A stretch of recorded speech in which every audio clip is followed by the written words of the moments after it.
One of the core concepts of money is that you can trust the money instead of having to trust the other person. When everything is based on credit and everything is based on permission, you literally lose the foundation that makes money money. I totally understand the angle that you're coming from with the pull. It also can be pulled back.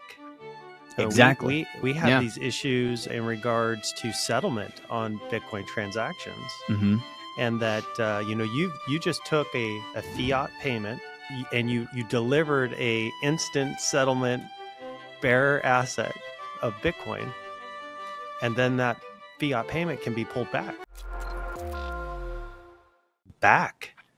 Exactly. We have these issues in regards to settlement on Bitcoin transactions, and that you just took a fiat payment and you delivered a instant settlement bearer asset of Bitcoin, and then that fiat payment can be pulled back. And you're not taking that Bitcoin back. So this incompatibility between the two. I don't even want to call fiat a technology, but between the two, it is. Yeah, it's a technology with a horrible flaw. But you think about it, like we couldn't have gotten where we are without fiat, because you can't send gold over the internet. Like it's a Band-Aid. It's a Band-Aid with a really big problem. Big problem. We just never technologically solved it until Bitcoin. Right. It's not keeping up with the pace of economic transactions. It's not keeping up with the pace of fraud. It's not keeping up with the pace or lack of trust in the system. So to me, like, what you triggered a thought in my mind a while ago, which was that this could become an issue for corporations just here in the United States, because so many corporations deliver goods and services in near real time. But those fiat transactions could be reversed. In some cases, best case scenario within a few days, worst case scenario up to 90 days later. And what kind of ramifications do you see for just the U.S. based companies as this sort of transaction fraud scales up through AI? Yeah, I was about to say the big thing about the cost element here is, if you have one person doing this occasionally here and there, you just eat the cost, right? Like I think it's something like $3 billion or something, which has grown every single year. I don't think the statistic for a very long time has significantly gone down during any period. It just continues to get higher and higher in just fraud and chargebacks and people stealing credit cards and info and impersonating them online or getting their phone number and, resetting things, SIM swap kind of stuff. And so it's just kind of taken as a cost of doing business. But that cost increasingly gets bigger and bigger. The more direct, the faster and the more expensive your service is. And as the economy becomes more and more digital, that's necessarily the case. That we have more digital services, and we have more digital services that are more valuable. They are doing more and providing more value. And one of the interesting things about AI is that it turns so many, really the term is linguistic. It's problems of language and translation into pure compute problems.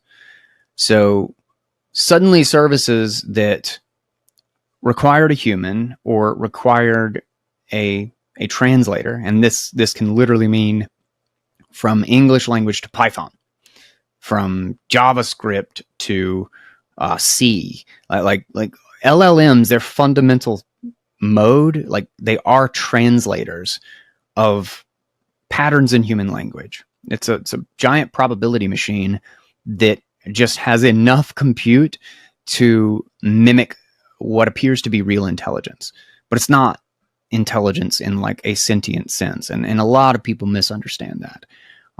Like you can go, if you really like break down the like fine-tuned details of these things, like you can play with the probability and you can get all sorts of like play with these tools, and you'll see, you'll begin to actually understand them. The best introduction I recommend to people is it's called A Gentle Introduction into Large Language Models, I believe. And I read it as like one of the very early things on the podcast for AI Unchained. And it basically breaks down the mathematical models. Like, okay, how do we get from this to numbers, to being able to do math, to being able to build a model, and then to be able to pull back out this information back out. And it's basically just patterns between words in certain locations and the words at the rest of those locations that can, that's literally so deep and has so much compute behind it that you can build a model big enough that mimics all of the dominant patterns of human language. And you see this kind of same thing in chess. Like, it seems like there's an infinite number of possibilities, right? I can't remember what the relevant math is. I've read it in a book recently, but they're like the number of possible chess moves is like, I don't know, like a 20 trillion. I mean, I'm just pulling that out of my butt, but it's an enormous number. But then the number of possible moves that are actually relevant to a game and would actually be useful during a game is like 0.02% of the entire space. You know, like, so many of them are just random nonsense. Like, it's just noise. The signal in it is so small, but even that space is still really large. But that's why you can create a probability machine that will actually just know and understand what's useful and can actually mirror or continue the pattern of the chess game, and why we ended up building a supercomputer that can beat everybody in the world at chess. And it's just better at humans. And it's a pure numbers game. It's just brute forcing it. And we've basically done the exact same thing with language. Like, the number of possible combinations of words and verbs and all of this stuff is practically infinite. But the number of combinations of words that make sense is like 0.001% of that. Like, it's a tiny, tiny portion of the whole scope of what is in the human language. And so it pulls out those patterns. And in doing so, like, we can literally mimic intelligence. It's a mirror that translates those patterns, and all of those patterns exist in all types of data. So it will translate from literally English to pixels when you do an image generation model. Like, it's like, okay, well, what pattern, when you say cat, what patterns of pixels look like cats? You know, how many of these images have the word cat in them, or are described with the word cat? And then it literally goes through and just looks at all of the pixels of all of those images, and of the arrangements, sure, there's a cat on a boat, there's a cat sitting in front of a window, there's a cat on the deck, like, and so all of these pixels are different every single time. But out of that, there is this pattern that keeps kind of showing up. This relationship of pixels that mean cat. And if you compute enough of these images for what a cat looks like, you can then later, it's like this super, super compression algorithm where you can actually pull the images back out, but you can pull the relationship between this pixel and this pixel based on the word that you put in. And somehow it just so happens that with enough compute, you can make a thing that doesn't exist anywhere, and it just looks like a picture of a cat that you've seen 1,000 times. And so ultimately, the entire job of LLMs is translation. But because of that, everything in the internet is just digital. It's all digital. It's all just data. It's all numbers and text. Every bit of it. This video right now, just numbers. Yeah. My voice, just numbers. Right? Just zeros and ones, really. And to an LLM or an image generation model or whatever, none of that is any different.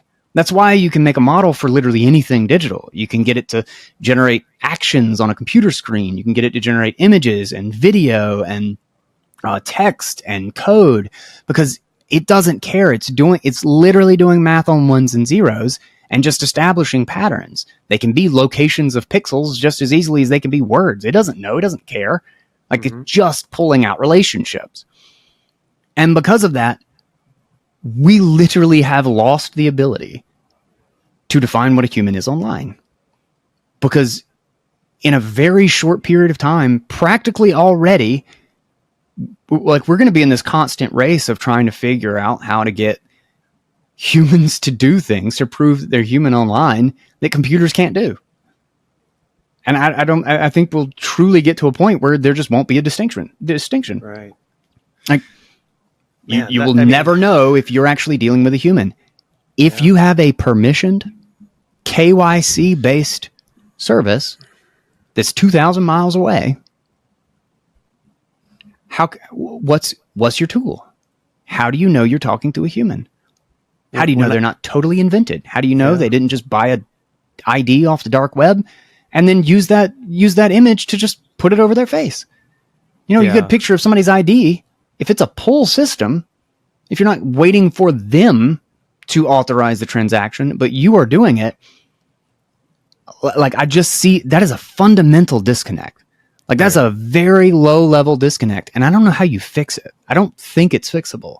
So you've heard Bitcoin is the new gold rush by now. As world leaders on all sides have endorsed it as the future of money, and now you're looking to get started, we'll show you how. It's actually easier than you think. First, go to your nearest ByteFederal ATM and turn your cash to coin. ByteFederal has over 1,200 locations around the country with the highest daily limits. Go to our website, bytefederal.com, to find the nearest ATM to you. Log in to any wallet, then create an account, deposit your US cash, and instantly convert it to Bitcoin. That's it. We are the only US manufacturer and operator in the Bitcoin ATM industry, and our US-based live customer service is second to none. Go on, give it a whirl, and don't get left behind. Click the link below.